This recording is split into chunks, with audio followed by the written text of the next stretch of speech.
حمیت دینی کی آگ بھر دیتا ہے۔ میرا رب اور اس کی بات پامال، میرا اللہ اور اس کے دین کی دھجیاں بکھیری جا رہی ہوں۔ حضرت ابو بکر نے کیا فرمایا تھا؟ ایبدل الدین وانا حی، میرے ہوتے ہوئے ابھی میں زندہ ہوں اور دین میں کوئی تغیر و تبدل آ جائے گا۔ اگر یہ نہیں ہے تو بے غیرتی، حمیت نام تھا جس کا گئی تیمور کے گھر سے، اور اس بے غیرتی اور بے حمیتی کا عالم جو یہ ہے، جو ہمارے دین میں مقام ہے، اس کو سن لیجئے۔ اوحى اللہ عز وجل الى جبرائیل علیہ الصلوۃ والسلام ان اقلب مدینۃ کذا وکذا باہلھا، اللہ نے وحی کی حضرت جبرائیل کو علیہ الصلوۃ والسلام، فلاں فلاں بستیوں کو الٹ دو، سدوم اور عمورہ کی بستیوں کی طرح عذاب ہلاکت نازل کر دو۔ قال فقال، حضور فرماتے ہیں کہ حضرت جبرائیل نے عرض کیا، یا رب ان فیہا عبدک فلانا لم یعصک طرفۃ عین، اے اللہ میں اس بستی کو الٹ دوں، اس میں تیرا فلاں بندہ بھی ہے جس نے کبھی پلک جھپکنے جتنی دیر بھی معصیت میں بسر نہیں کی۔ کسی کے ذاتی تقویٰ کے کیا انتہا ہے، ذاتی نیکی کا کیا عالم ہے، کسی کے زہد کی کیا سطح ہے، ذرا غور کیجئے۔ گواہی دینے والے جبرائیل ہیں، کوئی کرائے کے وکیل نہیں ہے اور کوئی پولیس کے ٹاؤٹ نہیں ہے۔ لم یعصک طرفۃ عین، قال فقال، حضور فرماتے ہیں اللہ نے ارشاد فرمایا، اقلبھا علیہ وعلیہم، الٹو اس بستی کو، پہلے اس بدبخت پر پھر دوسروں پر۔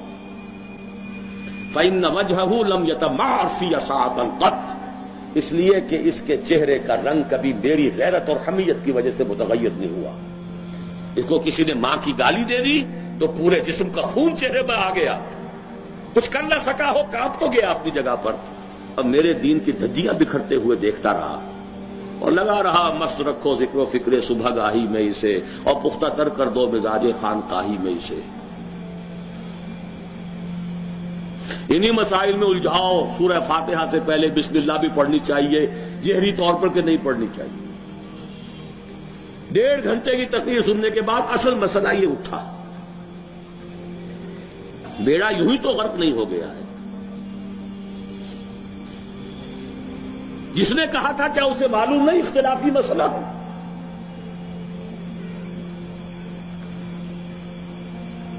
الجھائے رکھو، ہے یہی بہتر الہیات میں الجھا رہے، یہ کتاب اللہ کی تعویلات میں الجھا رہے۔ چوتھی چیز، اگر یہ ایمان باللہ حقیقی پیدا ہو جائے گا تو توکل صرف اللہ پر، اسباب پر نہیں، وسائل پر نہیں۔ تفویض الامر الی اللہ، وافوض امری الی اللہ ان اللہ بصیر بالعباد، اور راضی برضائے رب۔ اے اللہ میں نے اپنی جان کھپا دی، ابھی تیری مشیت میں نہیں ہے کوئی نتیجہ نکلنا، میں راضی ہوں۔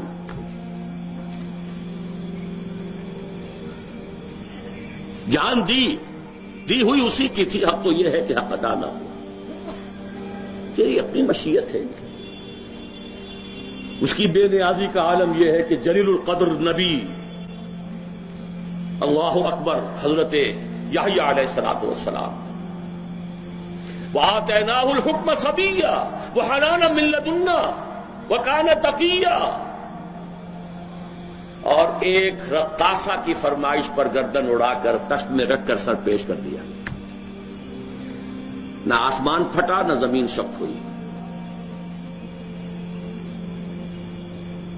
اس کی بے نیازی ہے۔ اب کون؟ اپنا فرض ادا کرنا ہے بس،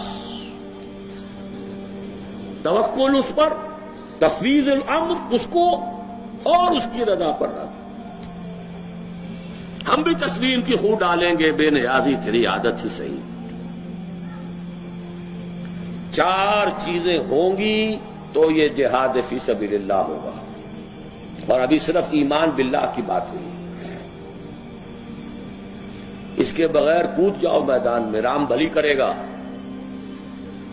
سیاسی جو ہے لوگ اپنے حوصلہ مندیوں کا نشانہ بناتے ہیں، ایکسپلائٹ کرتے ہیں نوجوانوں کو. تو دوستو ویڈیو آپ لوگوں نے دیکھ لی، اور ان جیسے عالم جو ہے وہ صدیوں میں پیدا ہوتے. تو بہت تھوڑے سے عالم ہیں دوستو جو مجھے بہت زیادہ پسند ہیں. ان میں ڈاکٹر اسرار احمد اور ڈاکٹر ذاکر نائک. اصل مسئلہ یہ دوستو کہ جو اسلام کے دشمن لوگ ہیں ان کو ان مولویوں سے کوئی اتنا فرق نہیں پڑتا جو مناظرے وغیرہ کرتے، جو فرقہ واریت کرتے ہیں، یا جو سیاست میں آتے ہیں اور کہتے ہیں کہ ہم جلسے اور جلوسوں سے اس طرح اسلام لائیں گے اور اسلام کے نام پر وہ صرف اور صرف ووٹ لیتے. اور لیکن اس طرح ان جیسے جو عالم ہوتے ہیں دوستو، یہ بہت ہی زیادہ مطلوب ہوتے، اور یہ بہت ہی زیادہ مطلب کہ ان کا بھی جو یوٹیوب چینل ہے وہ بھی اسی وجہ سے ڈیلیٹ کر دیا گیا کہ ہیٹ سپیچ. انہوں نے کسی ایک بھی بیان میں کوئی گالی نہیں دی یا کوئی ایسی بات نہیں کی کہ مطلب کہ جھوٹی بات ہو. صرف حقائق سے جو ہے زیادہ تر پردہ اٹھایا کہ یہ ان لوگوں کے یہ منصوبے ہیں اور یہ لوگ ایسا کرنا چاہتے ہیں اور مسلمانوں کو ہوشیار رہنا چاہیے. تو یہ ایک حقائق تھے جو وہ بیان کرتے تھے، اور اسی وجہ سے جو ہے ان کا یوٹیوب چینل وہ ٹرمینیٹ کر دیا گیا ہے. اور اس کے علاوہ کئی سارے میں لوگوں کو جانتا ہوں جو یوٹیوب پر بہت سب کچھ کرتے، لیکن ان کے چینلز جو ہے وہ سالوں سے پڑے ہیں. لیکن آپ سے دوستو اپیل ہے کہ ابھی تک مجھے معلوم نہیں ہوا کہ ان کا جو دوسرا آفیشیل چینل ہے وہ کون سا ہے یا کہاں پر ہے. لیکن اگر آپ کو کسی کو معلوم ہو تو وہ لنک دے دے، اور جتنا ہو سکے اس کے 29 لاکھ کے قریب 3 ملین کے قریب سبسکرائبرز تھے. تو یہ ہماری ذمہ داری ہے کہ ہم دوبارہ ان کو سپورٹ کریں. اور یہ صرف اس کے لیے نہیں کہ ہم بس ایک ٹرینڈ ہے 2-3 دن ہمیں اس ٹویٹر پر ہم نے ایک ٹرینڈ چلا لیا اور اس کے بعد جو ہے پھر ہم سب بھول جائیں گے. نہیں، ہمیں بھی چاہیے کہ ان کا جو مقصد تھا، ان کا جو مشن تھا ان کو آگے بڑھائے. اور اگر ان کا نیا یوٹیوب چینل بنتا ہے تو ان کو ریکارڈ ٹائم میں جو ہے وہ زیادہ سے زیادہ سبسکرائب کرے، تاکہ ایک ورلڈ ریکارڈ بن جائے کہ سب سے زیادہ 1 ملین سبسکرائبر کس کے جلدی پورے ہوئے. تو ایک ایسا ریکارڈ بن جائے تاکہ ان لوگوں کو پتہ چلے کہ الحمدللہ اب بھی تھوڑی سی صحیح لیکن کچھ نہ کچھ غیرت ہم مسلمانوں میں اب بھی ہے. باقی اس کے بارے میں آپ کیا سمجھتے ہیں دوستو؟ تو اپنی قیمتی رائے کمنٹ کے ذریعے مجھے ضرور بتائیں. والسلام.